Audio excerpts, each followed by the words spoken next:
News 24 తెలుగుకు స్వాగతం. నా పేరు శ్రీలత. వార్తలోని ముఖ్యాంశాలు ఇప్పుడు చూద్దాం.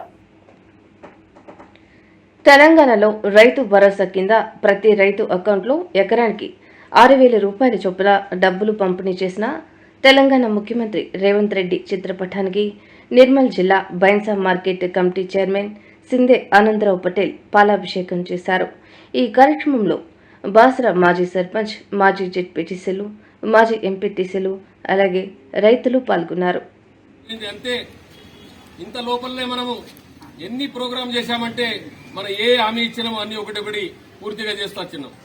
మనం మాట ఇచ్చిన ప్రకారంగా ఎమ్మడే మహిళలకు బస్సు గాని, మరి గ్యాస్ సిలిండర్ గాని, మరి ఈ భారతదేశంలో ఎవరు సుఖ సన్న బియ్యము బీదోళ్ళు సన్న బియ్యం తినడం లేదు. వాళ్ళ కోసం ఉన్నది కాదు. డబ్బు ఉన్నోళ్ళు పెద్దోళ్ళంతా సన్న బియ్యం తింటారు, దొడ్డు బియ్యం తింటారు. మరి పెద్దోళ్ళంతా సన్న బియ్యం తింటారు, బీదోళ్ళంతా దొడ్డు బియ్యం తింటారు. మరి కోపన్ బియ్యం ఇటువంటిది కాదు. మన రాష్ట్రంలో భారతదేశంలో ఎక్కడ లేని ఒక స్కీమ్ తెచ్చి మన ముఖ్యమంత్రి గారు, మన కేబినెట్ మంత్రులు అందరు కలిసి ఈ రోజు ఉన్నది మనకు అందరు బీదోళ్ళు సన్న బియ్యం తినడం జరుగుతుంది. ఇది ఎక్కడ సుఖ భారతదేశంలో ఎక్కడ ఇవ్వడం లేదు. అటువంటి ఎన్నో స్కీమ్స్ మనం చూస్తా ఉన్న 200 కరెంటు యూనిట్ మాఫీ ఉంది. అది చిన్న మాట కాదు. ఒక బల్బ్ కాలితే మనకు ఎంత బిల్ వస్తుందని మనం చూస్తా ఉన్నాం. మరి అటువంటిది ఉన్న ప్రభుత్వం ఎంత నష్టం కలిగినా ఏదైనా మనం మాట ఇచ్చినాం. ఇది ప్రజల ప్రభుత్వం, ప్రజల మేలు చేసే ప్రభుత్వం కాబట్టి రైతులకు మాట ఇచ్చి మనం 1,99,000 వరకు ఒక్కొక్క వ్యక్తికి రుణం మాఫీ చేయడం జరిగింది. అయితే ఒకటేంటంటే 2 లక్షల పైన రుణం ఉన్న వాళ్ళు ఉండిపోయింది తప్ప మిగతా అందరికీ రుణమాఫీ కావడం జరిగింది. ఈ రోజు మనం చూస్తా ఉన్నాం.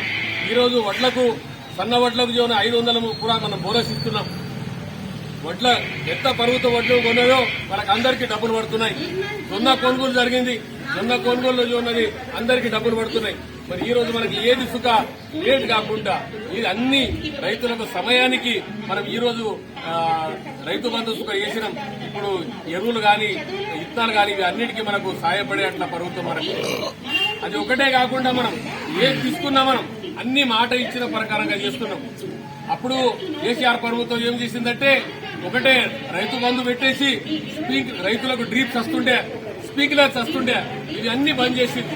ఎంపీడీ ఆఫీసులో ఉన్నది పనిముట్లు, చిన్న సన్న కులంకు ఇప్పుడు వడ్రంగి అందరికీ పనిముట్లు వస్తుండే, అవి అన్ని బంద్ చేసి ఒక రైతు బంధు. ఈ రోజు మనం మళ్లీ ప్రభుత్వం, ప్రజల ప్రభుత్వం, కాంగ్రెస్ ప్రభుత్వం ఇప్పుడు ఉన్నది మళ్లీ స్ప్రింక్లర్ స్కీమ్ స్టార్ట్ చేసింది. డ్రీప్ స్కీమ్ రైతులకు అత్యవసరం ఉన్నది తయారు చేసింది. మన నియోజకవర్గంలో దగ్గర 2,000 అప్లికేషన్స్ ఉన్నాయి. మొన్ననే నేను మంత్రి గారికి కలవడం జరిగింది. సార్ ఇది స్ప్రింక్లర్ చాలా అవసరం, తొందరగానే మీరు చేయండి అంటే మాట ఇచ్చిండు, సార్ చేస్తా అని చెప్పారు. అంటే రైతుల కోసం ఏ దానికైనా వెనక రాకుండా మనం అన్ని చేస్తా ఉన్నాం. అయితే ప్రజలు గమనించాలి దాని మీద. మనం ఒకటే మాట ఏంటంటే మనకు ఏదున్నా రేవంత్ రెడ్డి గారు మాట ఇచ్చిన తర్వాత వెనక రారు, వెనుక ముంగట అవుతున్నది. దాని పరిస్థితి ఏంటంటే 10 సంవత్సరంలో మనకెంత 10 సంవత్సరాల కన్నా ముందు మన కాంగ్రెస్ ప్రభుత్వం ఉండే 70,000 కోట్ల రుణం ఉంటే 8 లక్షల కోట్ల రుణం చేసింది. 8 లక్షల కోట్ల అంటే మజా కాదు.